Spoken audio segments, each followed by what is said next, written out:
Bones, adolescents. Avui estem al Teatre Poliorama, que hem vingut a veure la gent que està fent el Paradise, que és una obra que jo vaig anar a veure l'altre dia, és una obra molt xula. Vosaltres feu paper d'home, i llavors també feu paper de trans. Jo no em vaig donar compte que estava fent de trans fins el mateix dia que estrenava, que em vaig mirar al mirall i vaig dir, hòstia, que porto unes calcetes de gat. Les tres transsexuals, molt diferents entre elles, i això també a la vegada és molt gustós perquè entre elles hi ha conflicte pel fet de ser diferents. No podem tenir una conversa normal, fluida!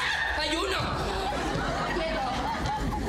Capturado! Has pensat gaire amb el que és ser trans i el rebuig que això genera? Sí, de fet, per crear aquest personatge i per preparar-me'l vaig mirar molts canals de transsexuals que expliquen una mica la seva vida i és com una mica jo format aquest personatge i també plantejant-me com seria per mi si realment volgués ser una dona que em passés tot això i em trobés amb una persona que aparentment puc estimar o que m'agradaria estimar i de sobte em rebutgés un dia, l'altre dia s'enamorés molt de mi, el següent em tornés a rebutjar, com seria tot això i és una mica com ho he viscut jo i com ho he vist cada funció.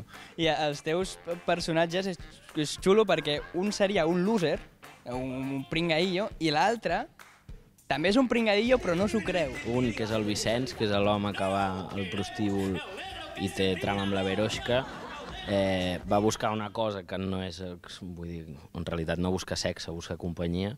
Aparentment és un pringat, però sense saber-ho és com un maestro zen i té respostes com de la vida sense saber-ho. I l'altre és tot el contrari, és un tio que es pensa que és el puto amo i és un desgraciadillo.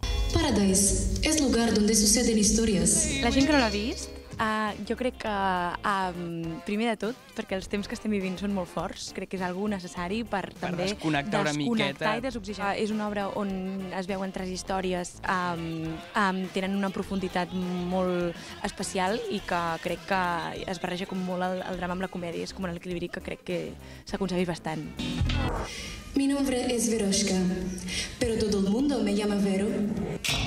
Definitivament heu d'anar a veure el Paradise. 1, perquè els actors són collonuts, són bona gent, ho heu vist estar tot el dia de xàxara, i 2, perquè és una obra que no deixa ningú indiferent. Et fa riure i et fa pensar.